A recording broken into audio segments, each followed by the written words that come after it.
Did you have a working relationship with Rachel Nichols before she replaced you on Countdown? We were civil. Some people I don't trust in this business. That's one of them.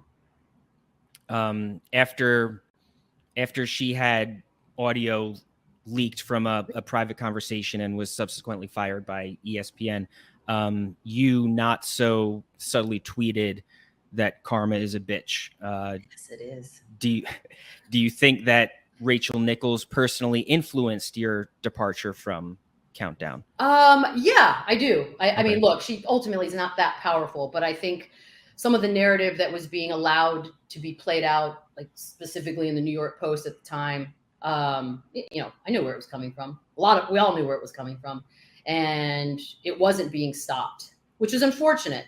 You know, you invest in someone time and salary and all of those things that they had done at that point, to sort of just let it go because you don't want to deal with the ramifications or the bickering or the whining. That's not a good enough reason, but it is what it is. Decisions were made. Yeah, I mean, I learned a lot, but I also learned there are some things you can't control. I don't regret not getting down in the trough and slopping around in that mess. Maybe at the time I had thought about it more, like maybe fighting back, but it's not a good look. And I've never really done my career that way. And I hope to never do my career that way. I think your work should stand on its own and shouldn't be a bunch of backstabbing and stuff that goes on behind it. It's not a good way to do it. So then I have to at least ask if Rachel Nichols engaged in, we'll say, media war games to replace you on Countdown, and we'll say at least somebody from Maria Taylor's camp did the same to get Nichols removed from the show. Yeah. Jesus. Did you do anything similar when you replaced Sage Steele to get the job? No. And I know that narrative was floated out there too. I didn't have to. I mean, the decisions that were made had been made.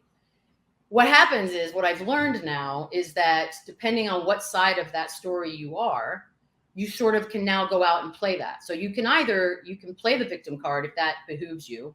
Or you can go on the offensive, but you do it sneakily. So it's just gross. And anyone who knows me knows I'm a little bit blunt and I'm a pretty honest person, but I'm also very short on patience.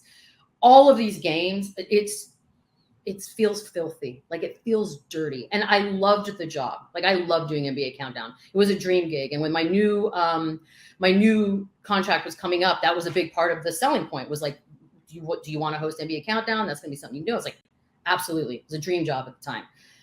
And then that sort of all came out. And I know Sage felt very much like she'd been blindsided. I wasn't told she was blindsided. Like, I knew what was coming. So who knows? That's a Sage question. You'd have to ask her what she had heard or was told. So you heard what she had to say. Now, to be honest with you guys, when I was listening to that, it was eye-opening, because I began to realize just how cutthroat of an industry this is. I mean, based on what I can ascertain from the information I got from that interview, it seems like there was a lot of backstabbing taking place, a lot of conniving, a lot of scheming in the corner and trying to wait for people to have a blunder and then you take advantage. That's what it seemed like to me. It seemed very cutthroat. And if you listen to what she said you would think people are your friends and all of that, but then people have their eye on your position. And it also made me begin to remember the situation that took place between Max Kellerman and Stephen A. Smith.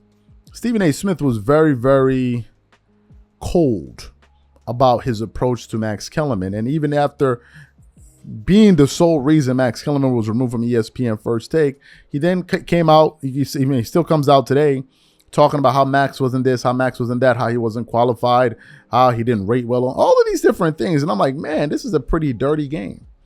A very, very dirty game. As a matter of fact, I was listening to an episode from Marcellus Wiley's show where he was talking about his departure from FS1 on the show Speak for Yourself, that's now branded as Speak, and he was talking about how things went down at that show.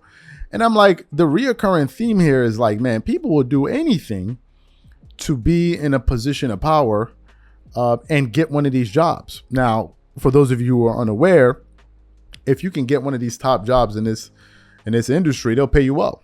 They'll pay you well. I mean, some people are earning over $1 million a year. If you're earning over $1 million a year, I believe you're in the 1%. Yeah, I think that'll put you in the 1% of the United States. So getting one, I mean, these jobs must be very, very coveted. So if you're earning that, some people earn more. Some people earn 2 million, 3 million, 5 million, 10 million, so people would do anything, it seems, to get, to get into those positions. That was the surprising part. And the backstabbing and all of that, that's something I didn't expect, because when you think of sports, you think of fun, you think of excitement. You don't think of backstabbing and this guy throwing this guy into the butt. You don't think about all those things. So for her to say that, and for her to, and that's the reason why she said when that thing happened, when Rachel Nichols got removed from ESPN, she was one of the people that said karma's a you-know-what. Now I understand it. At the time, I didn't. So to me, man, it's a very cutthroat game. And it seems like people will do anything, literally anything, to get to the top of the game. And to me, it's quite sad because there's so much space out there. And the irony of it is now, I mean, if you look at today, for example, you don't have to be sitting here clamoring for some television job when you can go out there, and kind of do it on your own. But for some people, they don't want to do that. There's a security and a check, especially from one of these big networks. Obviously, you're going to have a bigger platform. So your message is going to be disseminated to more people out there. But to me, man, I just sit back and ask myself, I'm like, bro, is it really worth it? All of these secret moves and all of these antics and the backstabbing, I don't know.